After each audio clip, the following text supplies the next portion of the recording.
राकेश टिकैत का तौर तरीका धमकी भरा है। संयुक्त किसान मोर्चा की नीति और नियत का कोई ठिकाना नहीं। वजह ये कि इनकी मांगों की लिस्ट लगातार लंबी ही होती जा रही है।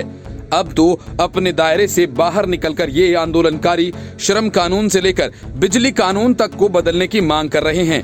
मतलब साफ है कि कृषि कानूनों के खत्म होने के बाद ये आंदोलनकारी दिल्ली की सीमाओं पर बैठकर अपने हिसाब से देश के कानून को बनवाना चाहते हैं, यानी सरकार को अपनी मर्जी से चलाना चाहते हैं। अगर ऐसा नहीं है तो सवाल ये है कि आखिर आंदोलन का मकसद क्या है, क्योंकि अब किसान नेता देश में मजदूरों का आंदोलन भी खड़ा करने की जुगत में जुट गए हैं। किसान मोर्चा अब मजदूर मोर्चे के साथ गठबंधन करके एक संयुक्त मंच तैयार करने का ऐलान कर रहा है।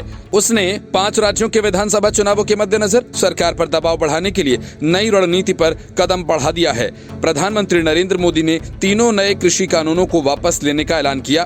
तब पूरे देश को ये उम्मीद थी कि अब किसान अपना आंदोलन वापस ले लेंगे, लेकिन थोड़ी ही देर बाद संयुक्त किसान मोर्चा ने कह दिया कि किसान दिल्ली की सीमाओं पर तब तक डेरा डाले रहेंगे जब तक कि प्रधानमंत्री की घोषणा के मुताबिक कृषि कानूनों को खत्म करने की संसदीय प्रक्रिया पूरी नहीं हो जाए। सरकार ने फिर से नरमी दिखाई और आंदोलनरत किसानों की इस जिद के आगे झुकी।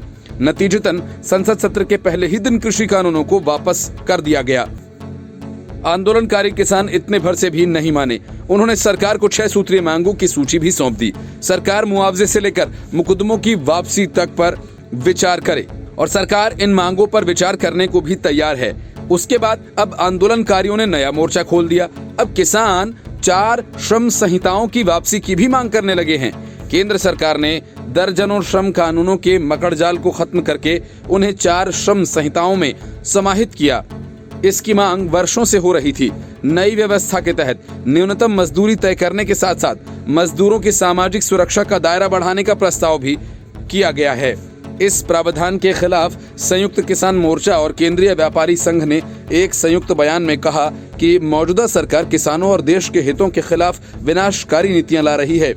इसलिए हम ऐसी नीतियों को खत्म करने और मौजूदा हालात बदलने के लिए एकजुट होकर अपना संघर्ष बढ़ाएंगे। यही वजह है कि दिल्ली बॉर्डर पर 1 साल से डटे किसान संगठनों के प्रतिनिधि मोर्चे के रवैये पर सवाल उठे। आखिर देश के प्रधानमंत्री के बयान पर भरोसा नहीं करने वाले किस आधार पर उन मामलों पर केंद्र से आश्वासन चाहते हैं जिन पर राज्यों को फैसला लेना है। सवाल ये भी है कि सरकार 1 कदम आगे बढ़ाएगी तो हम 4 कदम बढ़ाएंगे कि रट लगाने वाले नेताओं से क्या ये पूछना अप्रासंगिक होगा कि क्या सुलह का रास्ता यही होता है। सरकार जैसे तैसे नरमी बरत रही है, वैसे वैसे किसान नेता रौद्र रूप धारण करने लगे हैं। इससे क्या उनकी कथनी और करनी में अंतर नहीं दिखता?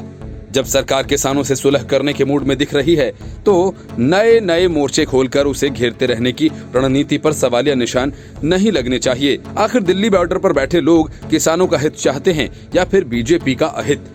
उन्हें ये स्पष्ट करना होगा, क्योंकि धीरे धीरे ये धारणा मजबूत हो सकती है कि किसान नेताओं को किसानों के हितों से ज्यादा इस बात को लेकर चिंता है कि वो चुनावों में बीजेपी को नुकसान पहुंचाएंगे या नहीं। Report, news of India.